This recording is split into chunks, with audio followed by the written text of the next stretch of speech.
Well,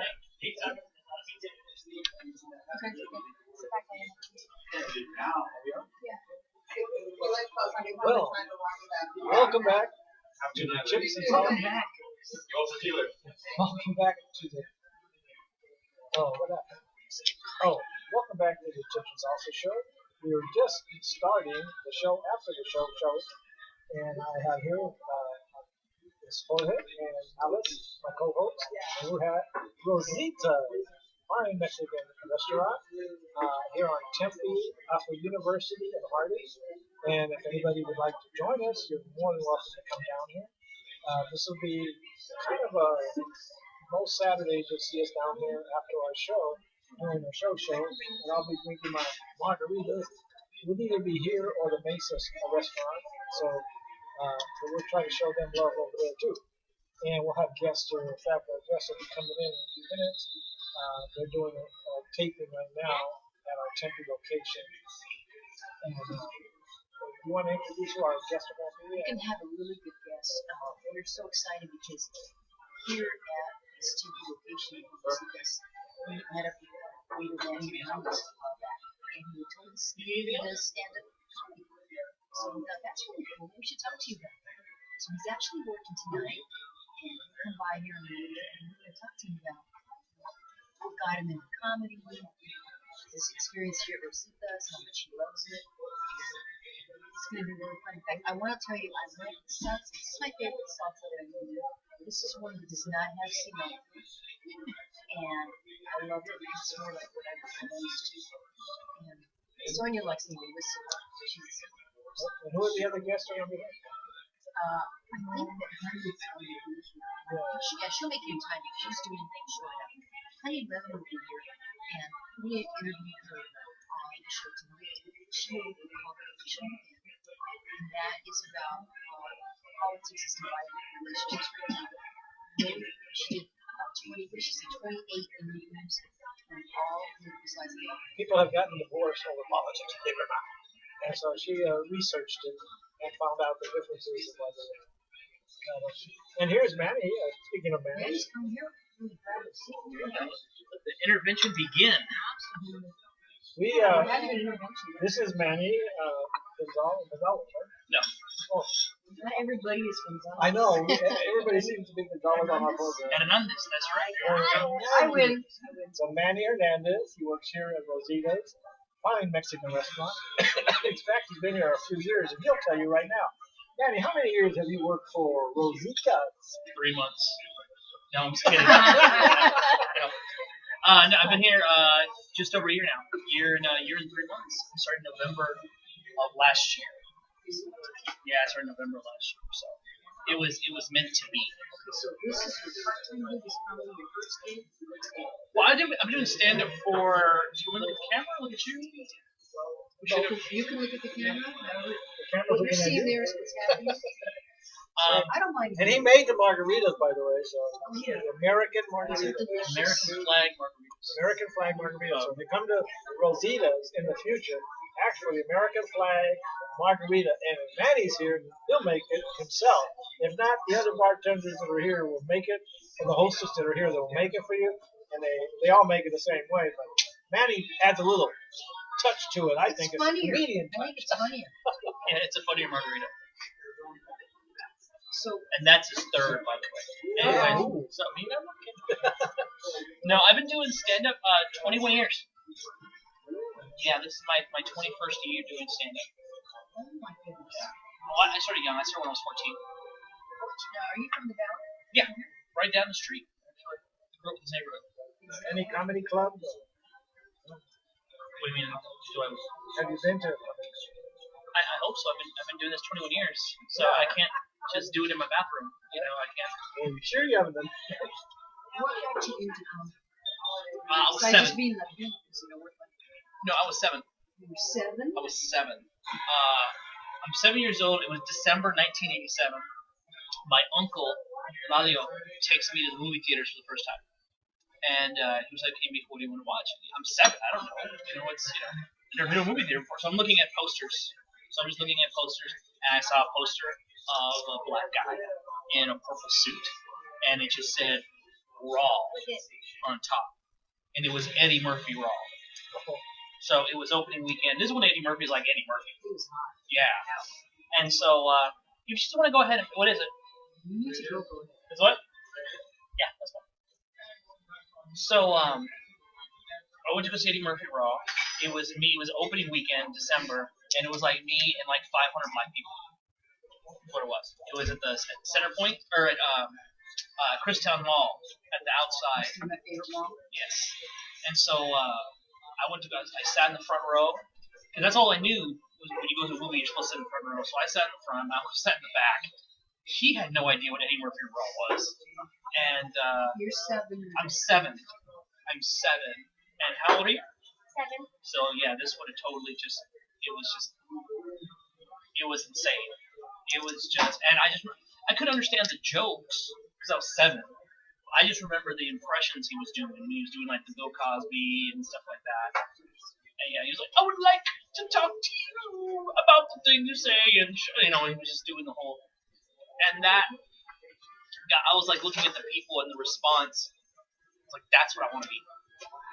And then I went to bed that night, and I was telling my uncle was tucking me in, and I said, I know what I want to be when I grow up. I said, what do you want to be? And I told my uncle, I want to be one of those joking guys. And I didn't know what you called it. Joking guys. And my uncle was like, oh, maybe a comedian, right? And I was like, yeah, okay, that's what I want to be. He's like, okay, well, you can be a comedian. And I was like, that's it? He's like, yeah, I can do that. Yeah, he goes, Mabel, you can be whatever you want to be. If you want to be a comedian, you can be a comedian. Now, in hindsight, I wish I would have seen a movie about a lawyer. But, I saw Eddie Murphy Raw, and then that was it. That was it. And so I just started going to video stores. Nothing else. It was always doing stand-up. Do you come from a funny family? Ironically, no. Is that right? No, my family is very, Latinos were very. We can be very loud, but we can also be very quiet into ourselves and very reserved, and that's what my family was. While drinking it? My family was very, very reserved, and so they were, and they were always. My mom was always supportive. Everyone was supportive of it, even when I was a little kid. So when I was 14, I started going on stage. I got a mentor named Louis Russo. They used to have a thing in Scottsdale called the Oxymorons in the Star Theater, and it was an improv troupe. And so they were performing at my church at Mount Carmel. And so I got to perform on stage with them, and I was funny. And so afterwards, it was just like, hey, it's funny. He's like, so I heard you're going to be a comedian. I'm like, yeah. And everyone knew it. I kept telling everyone I was going to be a comedian. And so he said, why don't you come down to my studio, and I'll show you what comedy's all about.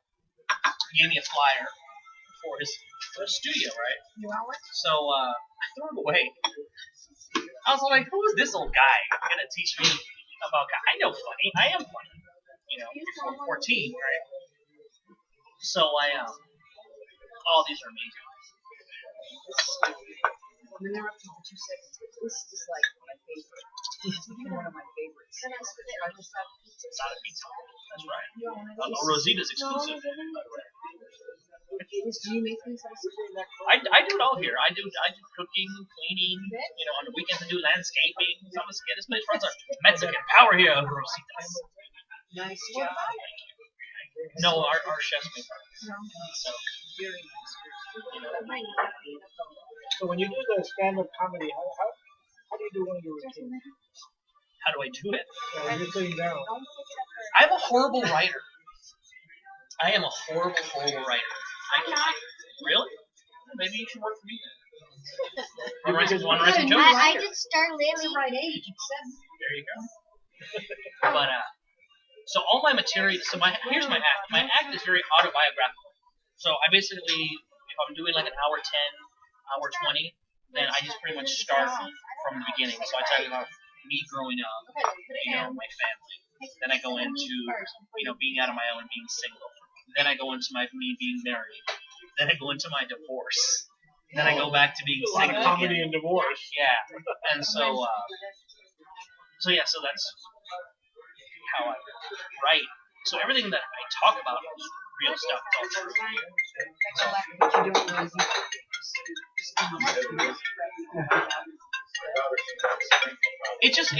I mean, now it's gotten to a point where I know my act. So I can go on stage and start anywhere in my act and still end where I want to. Because sometimes you go up on stage, you have an idea what you're going to do, and then you get sidetracked somehow. Maybe people in the audience want to talk, so you get sidetracked. Are you one of those comedians that gets in there and I never liked that. I never liked comedians that attack the audience. It just never made sense to me. Like, why would you be mean for like no good reason? he's paying to see you? Yeah, it's like they're seeing me to work and make everyone laugh, not to belittle someone. Now, if someone's being out of talking during the show, interrupting the show, that's a little different. That'll be a little different. I just shut that down. I'll try to shut them down as fast as I can. Charlie's here. You can do comedy once, like I see. You can ask them if you want to. Thank you. Okay, yeah, that'd be great. Okay.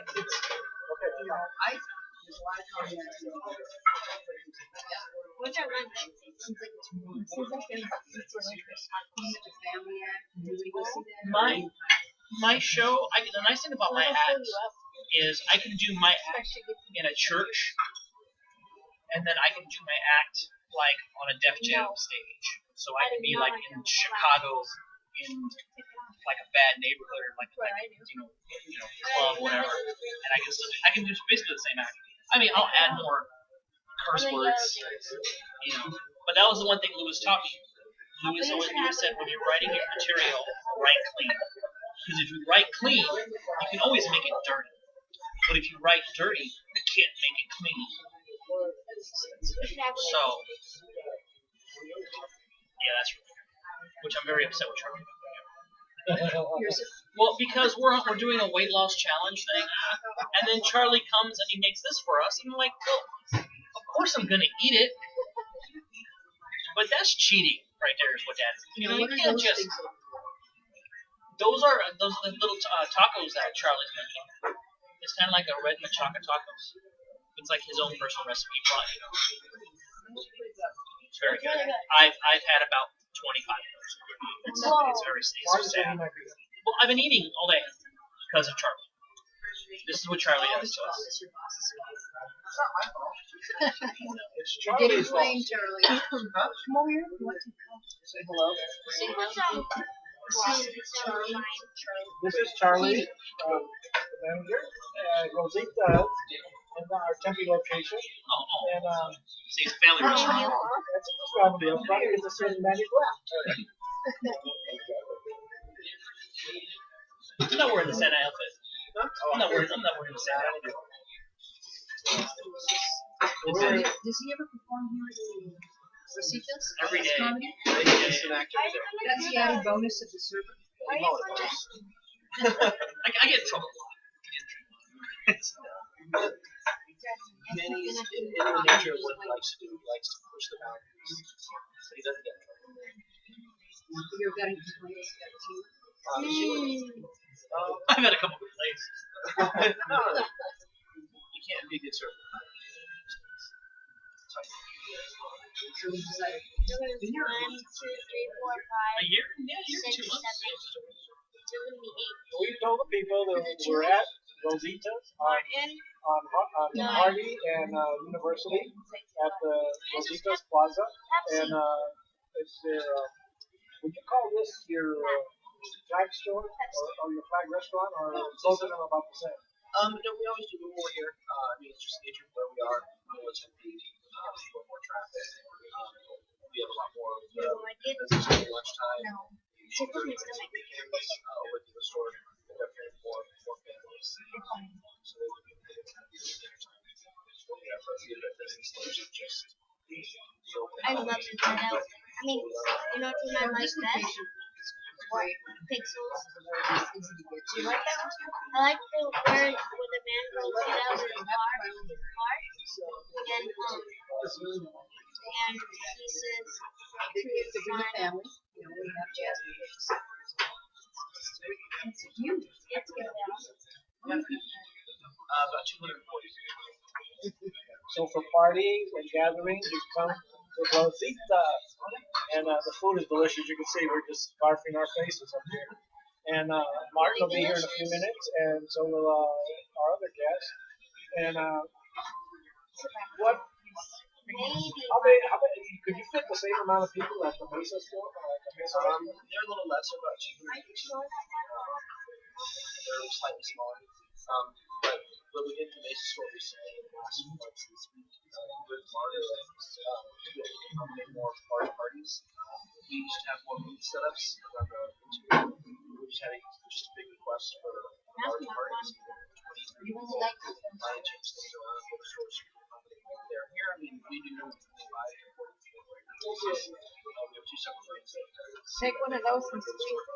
Now we have to If it doesn't work, larger parties, families. I like your bar. Your just like a sports bar in here. You got 1, 2, 3 widescreen TV over there. And, 6 TVs. about 6 TVs total, and it's a nice sports bar for our sports bar fans out there. And got a good atmosphere. yeah, You're comfortable here. we're like family, you know. Our motto for session is we try to make people are coming home to those maybe excuse me there. Call me. Thank you. Oh, and don't forget, we're taking reservations for Valentine's Day. Actually, Valentine's Day is right around the corner. Bring that special someone down here. You have a special. You have a special joke? Do I have a special joke? How about a special drink? Uh, You got the Mexican drink, you got the American drink, you got the anniversary drink, which that's my next one. Probably next week I'm gonna have the anniversary drink. that's a good one. Because that one, they say it's like gold or something. Yeah, the 3 cheese Don Julio. Yeah. Oh, they have to carry me home. Look at my wife. Yeah, I gotta make sure. Yeah, we don't have. We're out of that.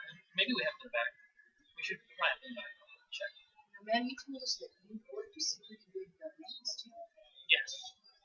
Who's your favorite name? Favorite person to work? Man. I think one of my favorite times was probably Yeah. I think Jamie Foxx. Jamie Foxx was a fun one. And then I have my sad story. I have a sad story, which is I did a movie called Take Me Home Tonight, and it starred Topher Grace from That 70s Show, Anna Faris from the Scary Movie movies, and this unknown actor named Chris Pratt. So I'm doing a couple scenes, and all my scenes are with Chris Pratt. Now, Spider-Man 2 had just come out, or Spider-Man 3 had just come out, and Topher Grace played Venom in Spider-Man 3. So, Topher was definitely someone on the rise. So, I'm on set, and I'm trying to, talk to Topher. I'm trying to, make friends, with him. All the while, Chris Pratt is talking to me, because Chris Pratt's trying to do stand-up comedy in Los Angeles. This is 2005?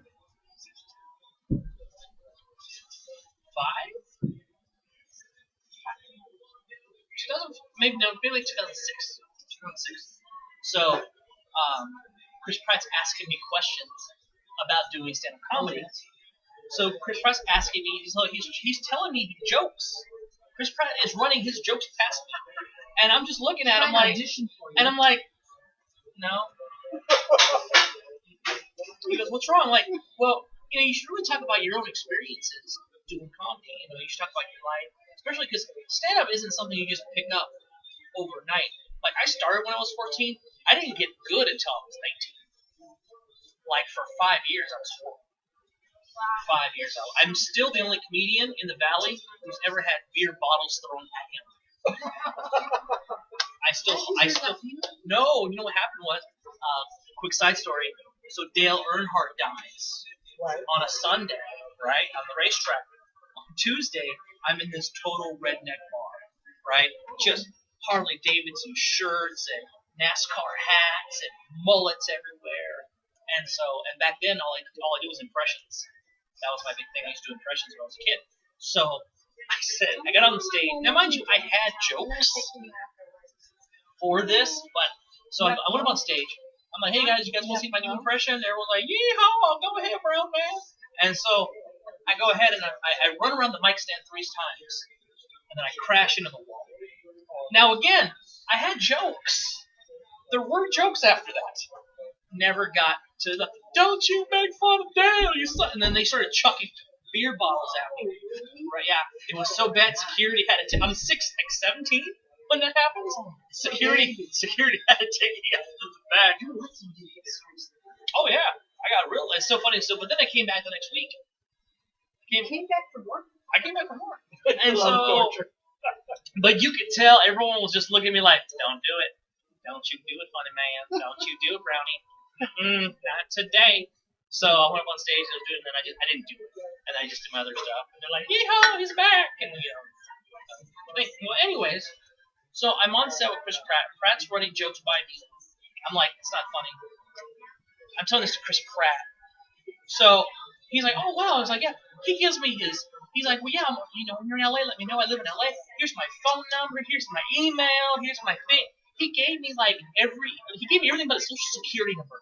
Like, he gave me everything, right? So Chris Pratt gives me all this information, right? I'm like, okay, cool. I got his phone number, his email, his MySpace. We had MySpace back then. And he gave me, everything. His home number, his cell number. I was like, okay, great, no problem. All right. That's funny. And I threw it away. Mm-hmm. I know, right? So then he meets. Well, then he ends up hooking up with Anna Faris on the set of that movie. Yeah, he ends up getting together with Anna Faris. Anna Faris gets him on Community on NBC, and then he starts getting the small parts in movies like Devil Wears Prada, and then of course now Guardians of the Galaxy, Jurassic World, the whole thing. Lego movie. Oh, it's great. It makes me sad. I got Brad's number. I threw away everything. I got Brad's number. Hopefully this video goes viral, and then Chris Pratt finds me. He's like, "That's the guy who made me funny. That's him." Threw away my number. Yeah. So I got it, Brad. I got the number. Call me. So what was it like working with Jim? that was a lot of fun.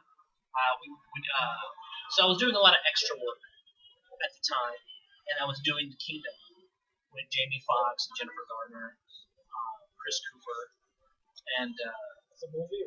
yeah, it was a movie, The Kingdom, and so it was great. I mean, I shot that movie it's funny, I shot that movie for 45 days, but you see me only for maybe 5 seconds if you pause it right. Pause it right, you can see me, but it's a great headshot. It's me. You can tell it's me. But that was a lot of fun. Actually, it's funny, on the set of that movie, we were doing a split day. So we shot in the morning, had some time off in the afternoon, and then we shot at night. We had this giant tent, this giant air-conditioned tent, because we shot that movie in the middle of the summer. We shot it in July. And so my buddy Sal and I, we were kind of messing around. He's like, hey, you should entertain everybody, because there's a bunch of extras. Some grips, some, boom micers, that kind of guys, like the crew. So I'm like, I don't know, I don't want to tell you. Come on, tell me, it'll be fun. So he just introduces me. He goes, hey guys, listen, everybody, pay attention. We have, I don't know, we got Manny Hernandez is here. He wants to go ahead and tell some jokes. I'm like, I don't want to tell jokes. I didn't say I wanted to tell jokes at all. Actually, he goes, you're fine. You're going up. Anyways, this guy, he's real funny. You guys are gonna love him. I'm like, I don't want to go up, Sal. Where the hell am I gonna perform? I'm in a tent. And he's just like, ladies and gentlemen, Manny Hernandez. And everyone starts applauding. I just jumped on a table. I jumped on a table, and I just started doing that. And I did like 45 minutes. Just kind of spur the moment. When I grew up. So, what do you find? nice. I don't. You know what's funny? I don't do a whole lot of local shows. I don't. Between working here and then my daughter, that pretty much just sucks up a lot of time, especially with my daughter. And so How old is your daughter? she's 5. She's 5 and ridiculously smart. She is so analytical. Like she'd be a great lawyer because she just knows how to ask the right questions, and it trips me out sometimes. Some of the things that just, I remember one time last year when she was 4, and she's very behaved. She's a very good girl, and so I was getting after her about cleaning her room, right? And I was like, hey, dude, you need to listen. You're not doing a great job listening tonight. I kind of got like daddy mode, I was like, look, I'm your father. I made you, okay? You need to listen without missing a beat. She goes, no, you didn't. Oh, I'm sorry. Oh, please, enlighten me, little one. I'd like to know. Tell me, who made you then? Go ahead, I want to hear this one. God did. Yeah. Jeez. You don't have a chance.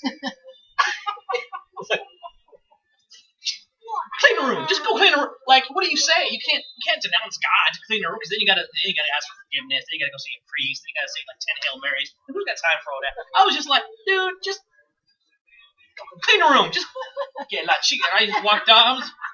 Didn't expect that one. She does that. Oh, wow. She's very good with. I surprised her last year, and I took her to Disneyland for her 5-year birthday.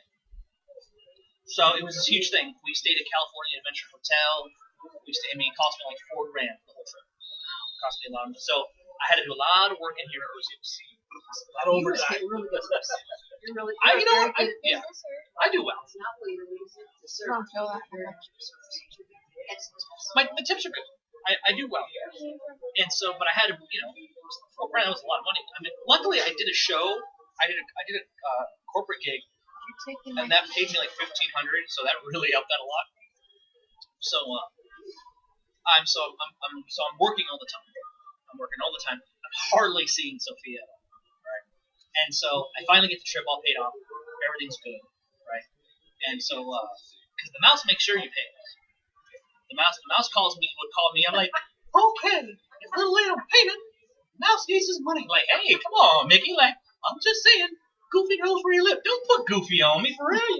Like, Goofy's just, Mickey Mouse? Oh yeah, Mickey Mouse don't mess around with his money. Mickey wants his money. Okay, here we go. Donald, You owe $1,200. Minnie, Daisy. Don't you want to make your daughter happy? Like, hey, come on, Mickey. Leave me alone. Anyways, so I paid the trip, and so the week, we were gonna fly and everything. The whole thing, she had no idea. I bought the plane tickets. I got the hotel. The whole thing was all taken care of. So the week before her birthday, I take her to the mall, right? And I'm like, hey, Sorry. so we gotta talk. She said, okay. And I'm like, Those are you know how Daddy's drinks. been working a lot lately? She goes, yeah. And I'm sorry. I'm sorry I've been working so much. Just Daddy's trying to take care of some stuff. And I get very solemn, right? I'm almost very like, so here's the deal. Here's what's going on. Daddy's been working so much that you know how your birthday's next week? She's like, yeah. I'm like, I didn't have a chance to plan anything for your birthday. So, there's a Disney store right there. Why don't we just go to the Disney store, buy a couple things, and that'll be your birthday present, and then we'll try to do something for when your birthday comes around. I just didn't have time to plan it. So she's very just kind of like, okay, Dad. Like she was okay with it, but you could tell she's like, that's kind of sucks. Okay, all right, okay. I love you, Dad. Let's go to the Disney store. So go to the Disney store, buy some stuff, and Monday night. So we're leaving on a Wednesday. So Monday night, so I have her for the weekend. Monday she goes with her mother. Monday night her mother calls me up. She goes, hey, I think Sophia's on to you. It's like, there's no way. There's no way my daughter's on to me. She can read emails. There's no way that she knows, And she goes, no, I think she knows something's up, though. And I'm like, why? Why do you say that? So then Nikki tells me this story. So Nikki comes home, and or Nick is home with Sophia. Sophia's upstairs in her bed, just looking at the ceiling. Just not in the covers, just laying on top of the bed, looking at the ceiling. Nikki says, "Sophia, you okay, honey? What's wrong?" Sophia says, "Just thinking." She's 4. Just thinking. Okay. Well, I'll be in my room if you need anything. Okay, Mom. So 20 minutes goes by. Sophia walks into her mother's room, and Sophia's like, "Mom, I got a question." Sophia always has questions. "Mom, I have a question." So Nikki's like, "What?" "Well, I was talking to my dad, and my dad says that he was so busy working that he doesn't have time to give me a party. But if my dad is working all the time, doesn't he have money to give me a party? Like, what is that?" I'm like, I just picture Sophia just walking up and down the room, just like, "Okay, what's going on here? There's something. I'm only four. I got to figure this out. What's Dad doing with the money? Does my dad have a drinking problem? Is he gambling it away? Where's the money at, Dad? Where's my party? So I was just like, oh my gosh, are you serious? Yes. She thinks there's something up. So we get there, we fly, and it was funny because I threw her on the plane at like 7 o'clock in the morning, 6 o'clock in the morning, and she didn't even ask. She was just like, "Okay, well, I guess my dad knows what he is. If he's kidnapping me, I'm okay with that, I guess." So she was just very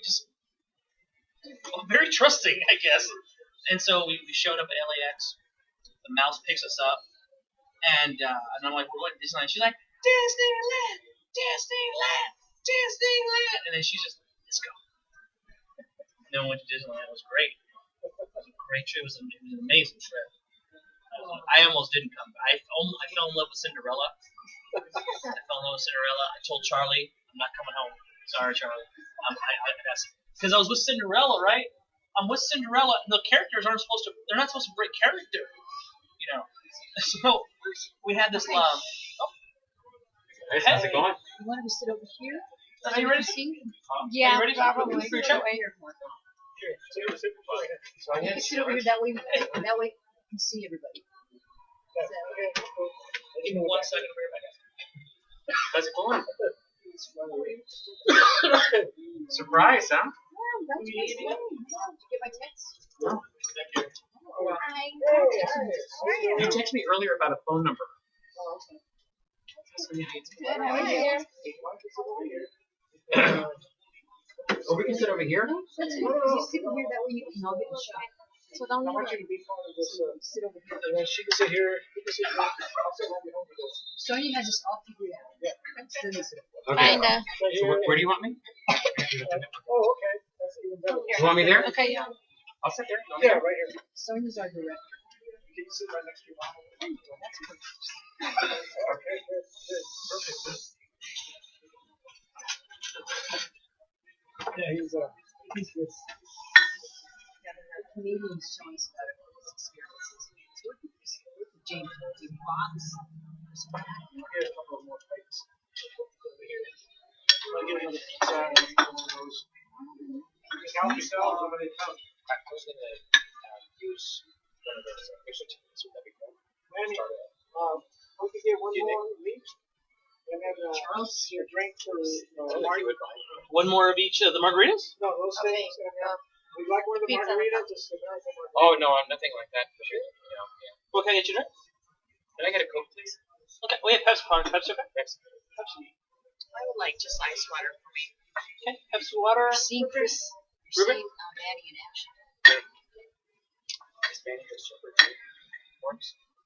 Because we're going to order food. Yeah, So you're still on, right? right. Yeah. Manny is serving. Who's joining us right now is Martin Gonzalez from our Friday show, and co-host the Chips N Salsa show with me and Alice, and also he was with the Saturday show, but he's off and on whenever he feels like he's on. But he'll be. Martin has a beautiful family. Oh yeah, and then his wife and. One of the There's reasons Relaine and Nathan. they can't always be with us on Saturday, so we put you. So we have a Water is the integral part of Chips and Salsa. Where's the mic? Is this the microphone? This is the one here that they can hear you from that one too. But since she speaks so low, we have to put it really Everybody's close. voice except mine. It's my sister. So I have to kind of like be like, there's something in my voice. It doesn't matter. We'll have YouTube doing this, and everybody's coming out nice and clear, and I'm what? Japanese people.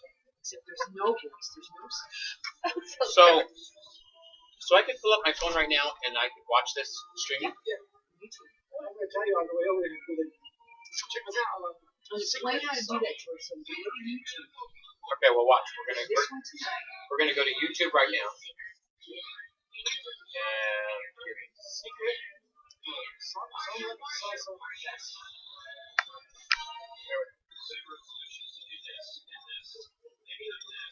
how weird is that? Like the Twilight Zone. Sonia. Salsa. I think I put insomnia. That's what it's on. Insomnia. That's the spell checker. Sonia. Salsa. Uh-oh. Dada. Sonia. Salsa. Yes. Okay, so it's going right now. Right there. Oh, here it is. Sonia Salsa S live stream. Yes. Now, which one is it? Because Should just come up, right? Yeah. there's one an hour ago. When we started, how long we get on there? About No. This one's the show. I mean, Okay, it's the so studio. no. There should be one that says live stream. Yeah, this one says live stream. There should be another one that says streaming live. See, root beer. yeah. How are you, buddy? Good. Well, we'll figure it out. I mean, talk amongst yourselves. Thank you. And he's back. Manny's back. Thank you, man. And he's a super server. You were telling us about the Disneyland trip. So she really loved the Disneyland trip. Oh yeah, I went all out. I got the dinner with the princesses and stuff. So yeah, it was great. It was great. It was funny because everything was a surprise. She didn't know. And so we had dinner with the princesses at Disneyland, and then they all come out. So like, Rapunzel comes out, the black girl, I don't know what her name is, from Princess and the Frog. She comes out, Belle comes out, and then Cinderella came out, and they're not supposed to break character, and I started falling in love with Cinderella. So I'm with Cinderella, we're talking, and Sophia's talking to Cinderella. I'm like, hold on, let me talk. So anyways. I'm trying to talk to Cinderella over here, and she's beautiful. Oh my gosh. So, anyways, we were talking about the kids, and I said jokingly, so how many? She was like, yeah, I love the kids, and I'm like, oh, how many kids do you have? And she's like, I have 3 actually. I got 3 little girls. So I'm like, oh, Cinderella doesn't have kids. Oh, yeah. I mean, my sister has 3 kids. But I got Cinderella to break character. That's hilarious. And then she started laughing, and then I started laughing, and I was like, that's when I told Charlie, I'm not coming home. I'm not coming home. We'll either build a Rosita's in Anaheim at Disneyland, or I'm not coming home. So I didn't. Try, though. Was she single? I don't know. We didn't get really cook it up. Yeah, because I could try. Hey, if you're gonna fall in love, you might as well fall in love with the Disney princess. So you don't work in the balance. Let's see here. Actually, February 7th. I think it's a Saturday. The first Saturday in February, I'm at the Mountain View Rec Center over on 24th Street in Campbell. I'm there for Clean Comedy. They have a great show there called Clean Comedy USA. So I do there. I'm headlining that. That's February. And then March, I'm in Temecula at the Pachanga Casino in California. Yep. Oh, nice. That's nice. Yeah. What do? You take a couple of weeks off? I'll just take a couple days. Yeah, just depending on what the trip is. And then I'm in Minnesota in April for like April 4th, April 12th to the 15th. What do you do? Minneapolis. I know it's comedy, but It's a comedy club. Yeah. What would you tell inspiring comedians? Don't do it. Don't. You really don't know. Well, you know what's funny is, personally, I'm not a big fan of the comedy scene right now in Arizona. Yeah. Well, when I started, there was 19 of us. It was literally in the entire valley, from the West Phoenix to East Mesa to North South. There was like 19 of us, and it was great. It was great. We were all friends. We all did stuff together. We all went to each other's houses. We all had barbecues together. You know, it was a real community. It was a community, you know. And then over the years, they had this big contest called the Funniest Person in the Valley contest. And the first time we do it, there's 19 of us, you know, because that's all there was. By the time they do the second contest, like 100 people showed up out of nowhere. We're like, who are all these? And they were like all like ASU students and kids that wanted to do comedy. And then now there's like 200 comics in the valley. There's over 200 comedians in the valley. There's 7 comedy clubs here in the valley. Wow, I had no idea. Yeah, I mean it's so I couldn't name one. It's so I mean, other than oversaturated. maybe the one that's Yeah, it's so oversaturated with comedy, you know. And now everyone's jerks. Everyone. There's a lot of vulgar language. I noticed that in some of the comedy now, there's a lot of vulgar stuff in comedy. Well, that's the problem too. Like a lot of them, they're all so new, and they all think they're amazing. It's like they all think they're just like the greatest comedian ever, and it's like, dude, you started 6 weeks ago. No. Is that like a younger mind thing? I think it is. I think it's just, but they're not even funny. That's the problem. Well, that's the cardinal sin, isn't it? I mean, no matter what, at the end of the day, you have to be funny. You can be the biggest jerk, you can be whatever, Exactly. but at least be funny. You know, as a comedian, don't break the cardinal rule. You gotta be started funny. when he was 7, because he wanted to be a comedian. Yeah. At 14, you said you started, and then It was 5 years before I was any good. Give me 1 second, sure. Of course, we have our own resident comedian here because I think Yeah, our our- so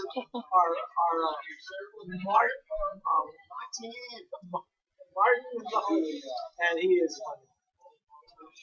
And at now times, we put you on the Does spot. it go up right here? And now, go, be funny.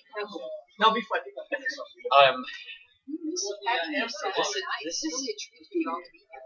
you know, we just came from seeing Free. Oh yeah, we saw that. Did you see that? I heard that Alice in movie. Alice, it's every bit as good as. I can't oversell this. If you haven't seen it, go see it. So for me, I saw the first Rocky when it came out in 1975 in a theater, and the feeling that I had watching that movie, I didn't think I would ever have duplicated in my life. And I watched that movie tonight in the theater, and that same feeling came over me. It was unbelievable. It was like that. Now, is that, have you seen the new Star Wars? Yes. So like, I don't think it was like old Star Wars. I have Star Wars, and it was very cool. Yeah. I Is it on really now? enjoyed the new Star Wars. So it's that kind of Kind thing. of same thing. It's exactly the same. Yeah, because Georgie, my son, he had it recorded, so we watched it, and I'm gonna watch it again. And I think it was a great movie. I enjoyed it. Yeah. It's like watching Rocky. And then of course Rocky was there. Do you like it? Yeah, it was just an amazing movie. Which one? Have to go see it then. Creed. Oh, Creed was amazing. Yeah, we just came from watching that. Oh, really? Yeah, I was watching it last night. Yeah. Super movie. Super. It was really good. That's why I'm actually kind of tired tonight because I ended up. Pobrecito. Well, you know what happened was I found a website so I can stream all those movies from the theaters. So I was didn't know you could. well, you're not supposed to. So He's not really doing that. Yeah. He's really not doing that. Hypothetically. yeah, so And it's really for science. So hypothetically, I was watching Creed, Spectre, For science. the Big Short. For science. Hypothetically for science. I spent the entire night watching it, and like next thing I know, it's like 4:30 in the morning, and I was like, oh no, like, because It's like Netflix. Same thing with Netflix. Like you'll start watching a show. Next thing you know, it's like, oh, here comes the sun. Like, oh, come on. Like, you know. What did you start watching on Netflix that's crazy? Making them. I saw the first episode of that. I was like, wow, this is weird. The Gift? No. That's the Sam Raimi one, right? What is that?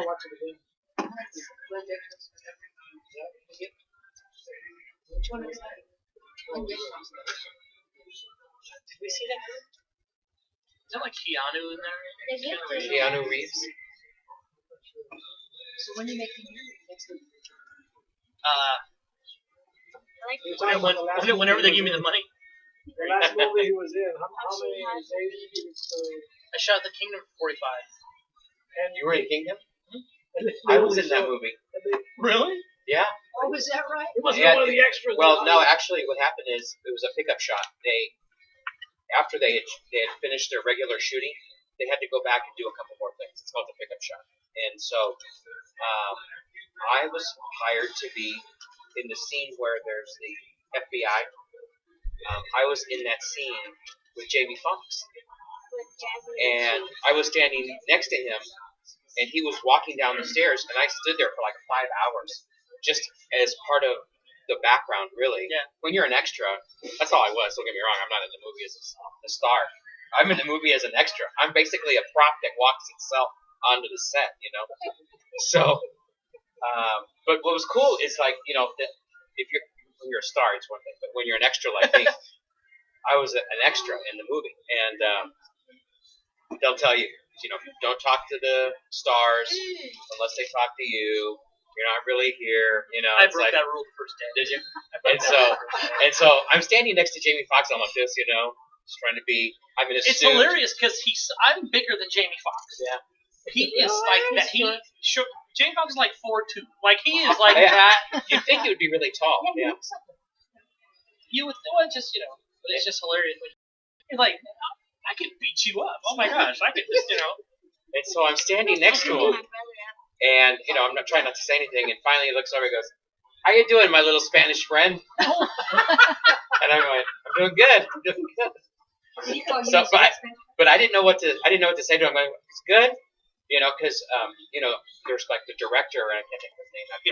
Peter Berg was sitting like off to one end, and the girl Jennifer Garner, she's like right in front of me, but like maybe 15 feet ahead of me, and everybody's there, you know, and I'm just standing there, and I didn't want to, you know, get in trouble, so I didn't talk to him. But it was just kind of cool being there for that. How you doing, my that little time. Spanish That's what he said. Yeah, how you doing, my little Spanish friend? Yeah, he was pretty cool. It was funny because he had his little entourage too, so they were always like around, kind of like protecting him. Like they didn't want him to start talking to other people. You know, they were like very protective of Jamie Foxx. And Chris Cooper was a lot of fun with. We smoked cigarettes. Yeah, we smoked. And Jennifer Garner was nice. Very plain. I was really surprised. I was like, wow, she was so like gorgeous and amazing, and then you start like, wow, she's just regular. movie star. Well, in that movie, in that scene that they were shooting, the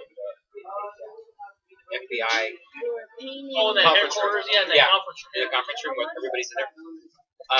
Nobody talked to us. I think Peter Berg talked to her once during the 5 hours that we were there. But she had this really tough scene where she finds out that somebody died, like her husband or her boyfriend. I don't remember the storyline. But anyway, and so she, like, for take after take after take, had to go into this. And so, you know, she really had to be in her head, you know. Like the Kukui. What was that? So it was very intense. So she had to kind of keep that intensity, and so nobody wanted her to break that for her. So she was kind of in her own little bubble. It was cool. They shot it. You know where they shot that scene? It actually is a training center for the Phoenix Fire Department. Yeah, they shot a lot. It was like 19. I want to say it was like 19th Avenue over by. No, south of there where the freeway is, like the 17 freeway. You know, the 17 freeway comes down. Yeah, in that area. Yeah, like the Durango curve. Yes, the Durango curve area. Yeah. It's like just right around that area. Yes, and there was training there going on normally, but on this day there was nothing but film trucks and equipment and all that stuff, trailers full of people, and everything was marked off. You couldn't go anywhere; you had to be in the same place. That was a great summer. That was one of my favorite summers too. Because that same summer, I'm shooting the movie, and I got to feature for Eddie Griffin at Celebrity Theater. Yeah, and so that's actually how me and Jamie started talking. Was because I was like, hey, Eddie Griffin's in town. And he's like, oh yeah, I know Eddie. And he's like, yeah. And I said, and I dropped my name in there. I was like, yeah, I'm gonna be featuring for him at Celebrity. You should come down. And so Jamie Foxx came down. So it was like a really great night because it's Eddie Griffin, it's me, it's Jamie Foxx. I'm like, oh, I brought them together like this. And so That's a great place. I love Celebrity. And now the story with Jamie Foxx is that he's dating Katie Holmes. Scandalous. They've been going out for a while. Is it true? Yeah, they've been going out for a while. Yeah, they've been going out for like a year and a half, 2 years. What's here? This is the world famous carne asada pizza. You know what? We've never had it. Hey, Charles, how you doing? Doing good. This is a Rosita's exclusive. Oh, thank you so much. And this, Charles invented this thing. Oh, no, I didn't invent it. Not at all. I cannot take credit for inventing it. Oh, for preparing it, maybe. We heard though you were trying to ruin diets. Oh, yeah, that is our goal. So, after the holidays, we always do our Rosita's weight loss contest between all the employees, and if I can sabotage, then why not? Oh, you're funny. Good job. Yeah. Good job. But all I'm doing is I'm making great food for my employees that I adore. Well, I'm gonna chime in and get some plates. Oh. I'll be right back. So who are your favorite comedians that you like to be your emulator? Yes. Who do I like? I love. Leave my hair. He passed away. But there was a comedian named Patrice O'Neill, and he was a black comic. He was just so ridiculously funny.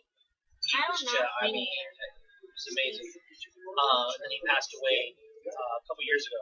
He passed away in 2010. He was diabetic. Patrice O'Neill. Was he a big guy? Yeah. Yeah, I think I know who that is. Yeah, he's Very clever. Yeah. very clever. Very, and he could be Well, dirty. I don't have enough He could definitely be dirty, Jackson. but he was just he was just his take on everything was amazing.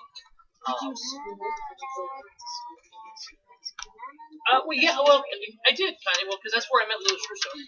So Louis Russo had a school, and like every night was different. So he had like a scene study night.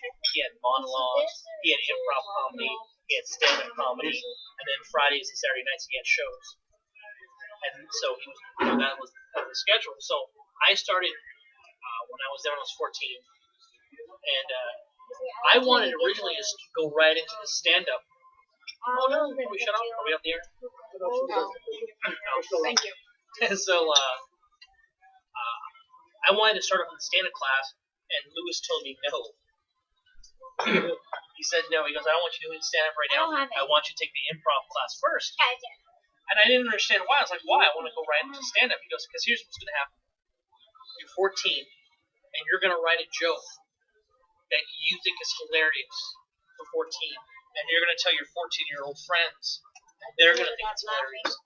Here's the problem. You're going to go work at a bar next week with people that are 25 and older, and they're not going to like your 14-year-old joke. So what do you do then? Like, I don't. That's why you're taking the improv course. For that reason. So I did the improv for almost a year and a half. I did improv. I was doing improv comedy. I was doing his improv comedy shows. Again, always clean. It was always clean. And then after about a year and a half, then I started doing the stand-up. And then I just started doing the bars, and I was doing all that. It was like 15, 16. What are your favorite venues that you Favorite venues? audiences that you prefer? I've had, what's funny? Some of my best shows, I think, have been in the weirdest places. I did that. Did you do I did a strip club, and that was It was Really interesting. nasty. That was interesting. The girls stopped, and then the girls would stop. So already everyone's mad.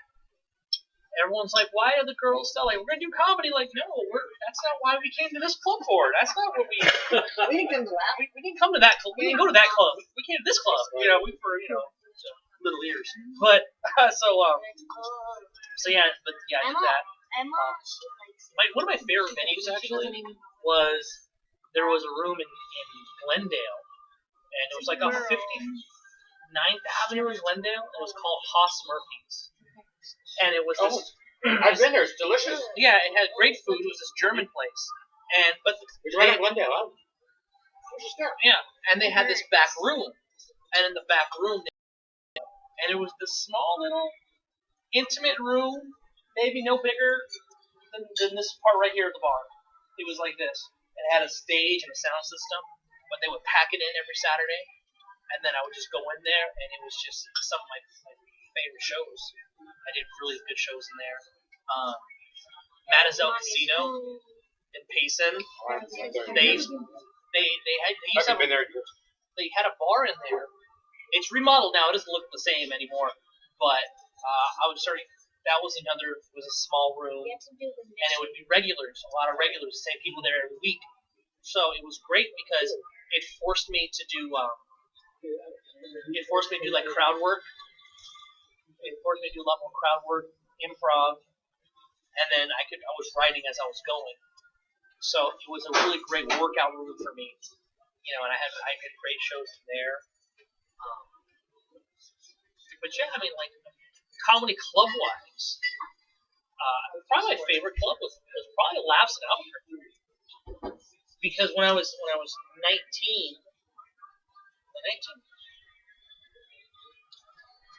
I was 20. So here's how I got my start. This is how I got my start. So now I've been doing improv and stand up in a safe environment, I guess you could say. Because I was doing a lot of stuff with Lewis. And Lewis would have me do these shows, at other little venues and stuff like that. But it was still a good, it was a safe environment still. Anyways, what happened was I was like, okay, I want to go out on the road. I want to do road work. Hey, what's up, guys? Okay.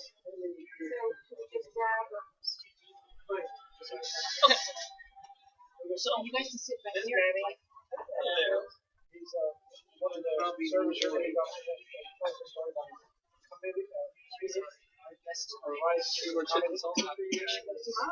guys want some more Chips N Salsa? No, I'm going to order.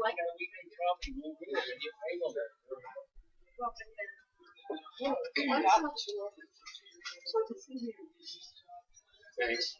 Continue with the story. Okay. So I was ready to go out on the road and do it now. And Lewis kind of just gave me his blessing. He's like, go out there, my son. I'm going to buy that in your next video. And so my whole career started on a live. That's how it started. All the best careers do. That's Take it till you make it. So what I did was, it used to be back then you would send out videotapes. You would send out videotapes to clubs with references from other comedians. So I had a videotape. I didn't have any references. I didn't know anybody, So I was like, how can I fix this problem? So I went ahead. I started looking at Greyhound bus station. And Greyhound, I don't know how I even picked these clubs out, but I realized if I took a round trip Greyhound ticket to Colorado Springs, I stop in Albuquerque. So I figured I'll go to Albuquerque, do a guest set at a comedy club, and then I'll do Saturday, I'll do a guest set in Colorado. So I called up Albuquerque, and I said, hey, my name is Manny Hernandez. I sent you a videotape and a headshot. Look, I'm going to be in town for a family function. So I'm going to be in town anyway. So if it's okay with you, I'd like to just come in and do maybe a guest set on your Friday show, second show. They're like, so Russ Rivas was this guy. He was like, you're going to be in town? I'm like, yeah, I'm going to be in town. All right, come 10 o'clock show. All right, great. I'm in. So then I called Colorado Springs. I told them the same lie. I said, hey, look, I'm going to be in town. I got a family function thing. So if I could, yeah. So they were like, I'm gonna be in town Saturday. Can I do your first show or second show Saturday? He's like, yeah, sure. Why don't you do the first show Saturday? So I was all excited, right? I was all excited. I got my suitcase with my clothes in it, my suit, and I took Greyhound. I get to Albuquerque. I don't have any money. I have very little cash. So when I got off the bus in Albuquerque, I told the cab driver what I was doing. And I said, look, I don't have a whole lot of cash, but I have this Target gift card. It has $25 on it. You can check it out and verify it. We can go to a Target if you want. Make sure the funds are there. And then if you could just give me a ride to Labs Comedy Club. I don't know where Labs is.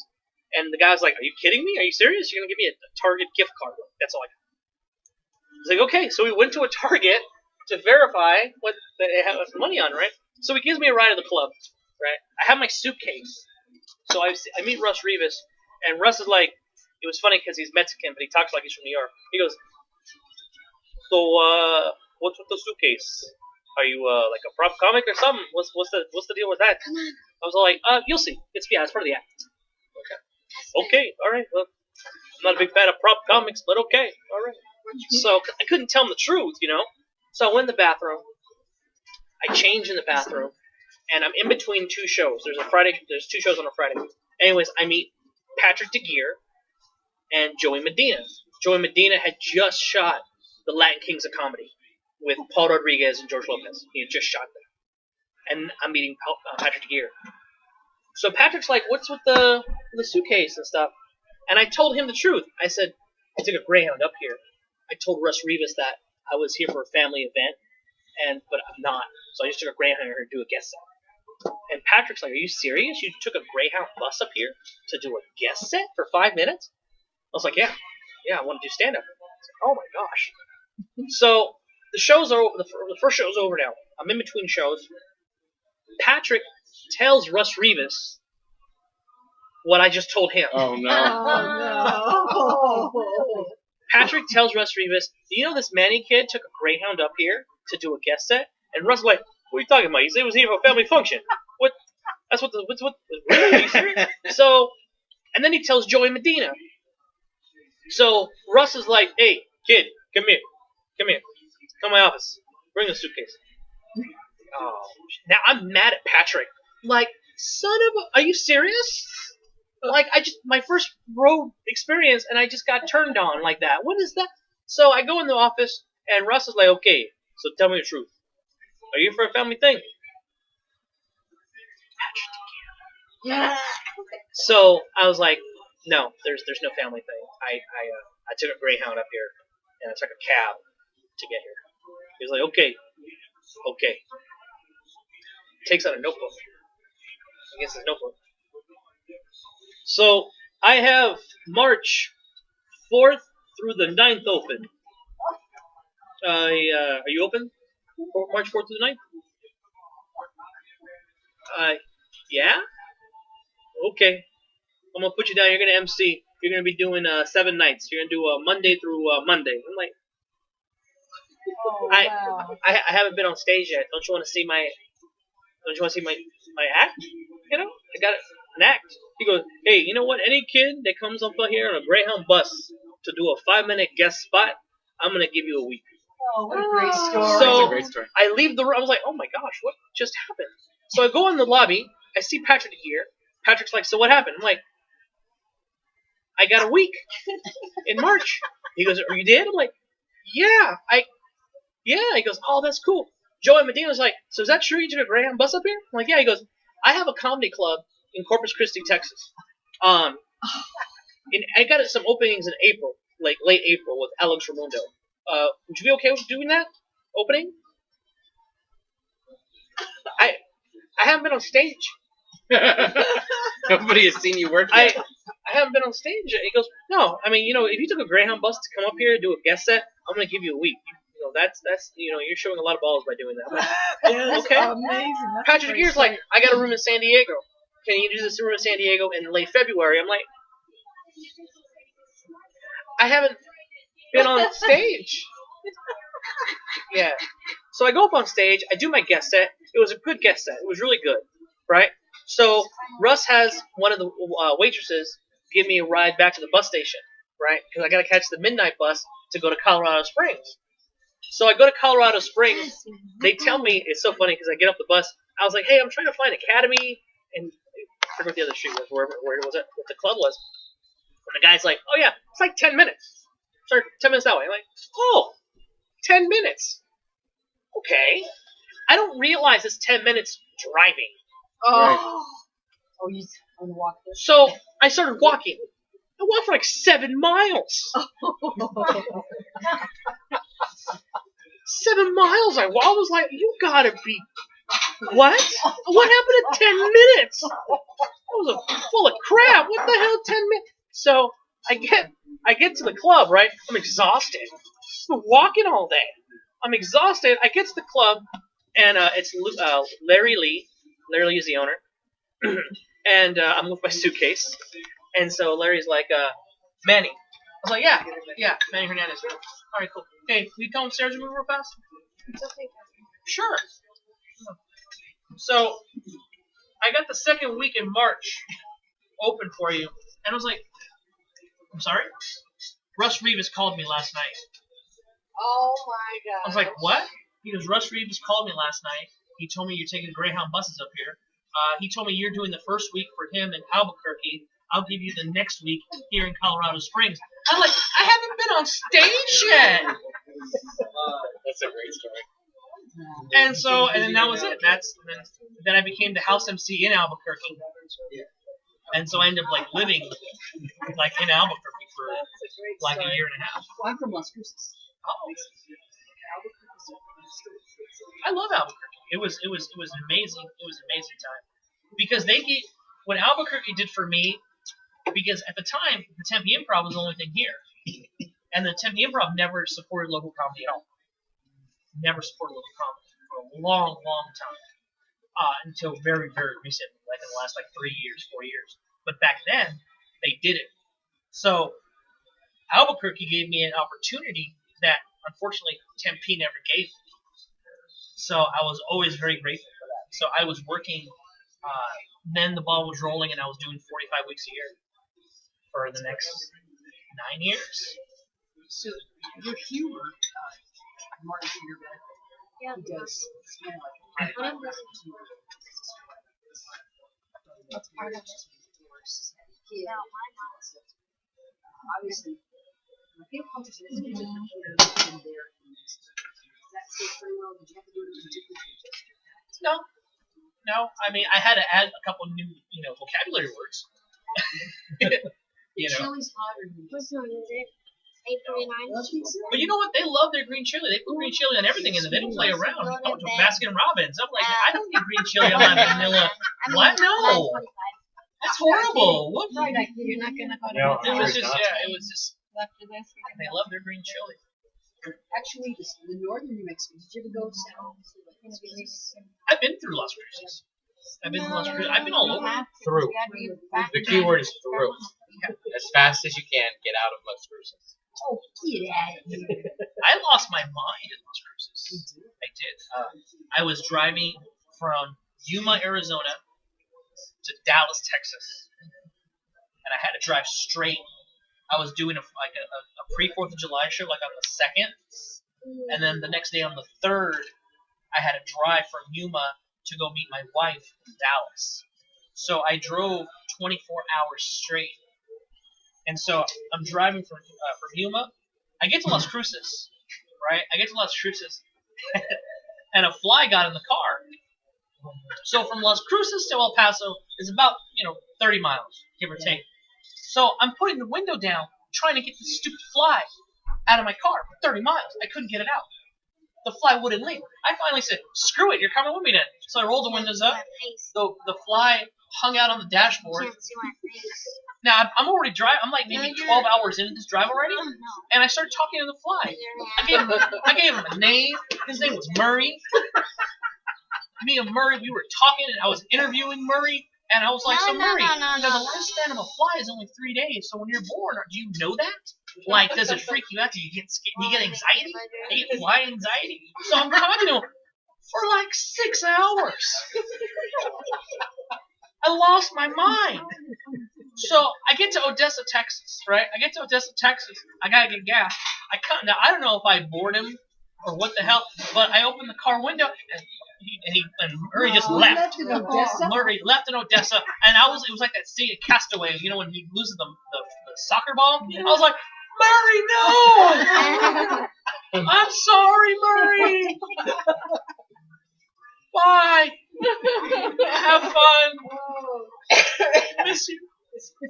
Like I lost my mind. I barely got there in time for 4th of July. I had to call my wife the last 2 hours. I was like, you need to talk to me because I'm falling asleep. And she's like, are you serious? I'm like, yeah, I'm falling asleep. It's dead, right? It's just, it was just, oh my God. Once you get past El Paso, there's nothing. To Odessa. Yeah, it was nothing. And El Paso is another place. I love El Paso. I'll never forget one of the first times I was in El Paso. Every time I had been in El Paso before, it always been in the summer, right? So I had just met my wife, Nikki, and so we were just starting to date, going out a couple months in. And I said, I'm going to be in El Paso. Why don't you come with me? She goes, yeah, I'd love to come with you on the road. So she goes, it was Thanksgiving weekend. And she said, what should I wear? I'm like, well, it's Odessa. It's hot. Get some chanclas, some shorts. It'll be good. I didn't know it snowed in El Paso. Because every time you see El Paso, it's like traffic. In the movie Traffic, it's hot. There's not supposed to be snow there. So I'm like, first of all, how is there snow in El Paso? How do the little Mexican kids sell the chiclets? Like, like they can't sell chiclets in El Paso. It was sad. But it was like the snowiest week in El Paso. It was just a blizzard of snow. And I want some more. And my wife is just looking at me like, chocolates and shorts, huh? Chocolates and shorts. I didn't know. I had to buy her a whole new wardrobe. It worked out great for her. It cost me money on that trip. That's glorious. So, do you have any other gigs? Yes, February 7th, I'm at the Mountain View Rec Center. At the church over there, like on 24th Street in Campbell, and then I'm in Temecula, like I said, I'm at Pechanga, Dangerfields in Minnesota in mid-April, and then one of my favorite runs is actually Laughlin. I do Laughlin in the summer. I do that in June. So Like the whole month of June? No, I'm there the weekend for Friday, Saturday, and Sunday at the Edgewater. Oh, Edgewater. that's one of the first casinos there. Yeah, it was. I remember going. We were there. They hadn't even finished it. Oh. That was a long time ago. That was Yeah. Ow. So now we'll take some questions from our audience. And then, Audience questions? We don't have that. Another question. No. Hello.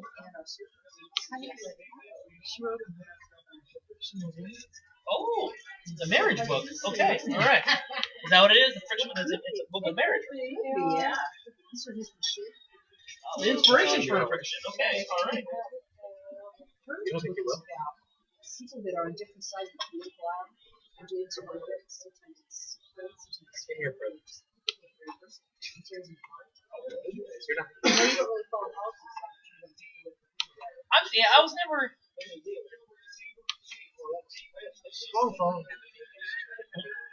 There's a big It's about when people disagree. High school,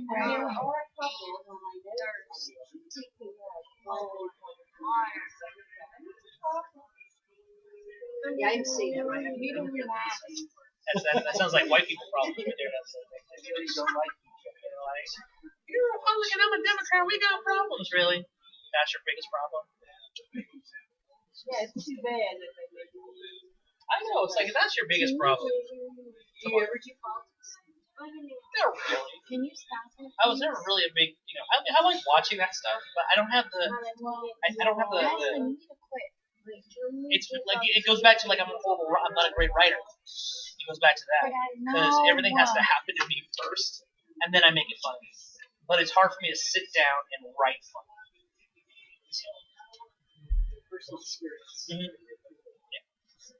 Thanks. So have you ever taught politics about it? Or you just probably haven't? Not really. Not really. The most political thing I ever saw was, it's not even political, it's just racist, is what it was. But I was going out. So okay, so I have a weakness. I have a weakness for white women. White women weakness. So eventually I need to co-sign her. Is what it is.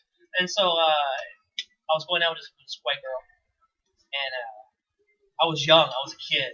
I was like, I was 17, 18. We were still in high school, and so it was like my senior year. So I do. And so, but it was hilarious. So I was going out with this young white girl, and she was real sweet. We had just seen that. We were at her house, and we were watching Fools Rush In with Salma Hayek and Matthew Perry. And so it was a great movie.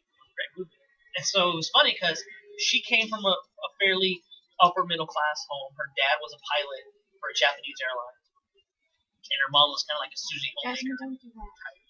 And so it was funny because the first time I go to their house, I meet the mom and everything. The mom was real nice, and so me and her we're watching the movie, right? All of a sudden, I hear Spick. Spick. Spick, come here. Who the hell is she? Is she talking to me? Why is she calling me? Oh, and the girl wasn't. She went to the bathroom real fast. So I'm just in the living room by myself, and all I hear is, "Hey, Spick, come here, Spicky." Who the hell is she? What the? Yeah. So I'm thinking she's calling. So I go in the kitchen. Like, are you calling me? And she goes, "Oh no, honey, we have two cats, Spick and Span. We have two cats. That's what I meant. Oh my gosh, no, that was the cat. We have a kitty named Spicky, and then it's Spick and Span." I was like, oh, I thought I had to rob the house for a second there. So I meet the mom. So that was my first time meeting the mom. And so then, and she saw the movie Fools Rush In too, and she goes, "Oh, that's so amazing! Even though they're from different backgrounds, and they fall in love, and look at you two, different backgrounds, and oh, like that." And so she was like the whitest lady ever. And so I'm seeing this girl for a couple weeks. I hadn't had a chance to meet the dad yet because the dad was a pilot, right? So the dad gets on the phone with me one day, like, "Hey, I'm talking to the girl," and she goes, "My dad wants to talk to you." I'm like, "Oh, okay." So I'm talking to the dad. He's like, "Hey, would you like to have what's up?" Oh, give me 1 second. All right. Just to remind you for watching this, he's actually our server too. Did you guys get I want to get something to order too. Okay, so we're gonna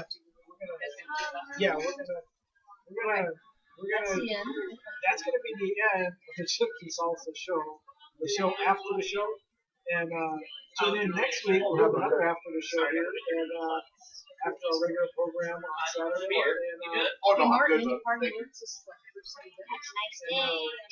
Very much enjoy Rosita and on Saturday night. You'll have all the fun that we're having, and we have fun here. So, But you got to bring your own podcast. So, thank you for listening, and we'll see you next week.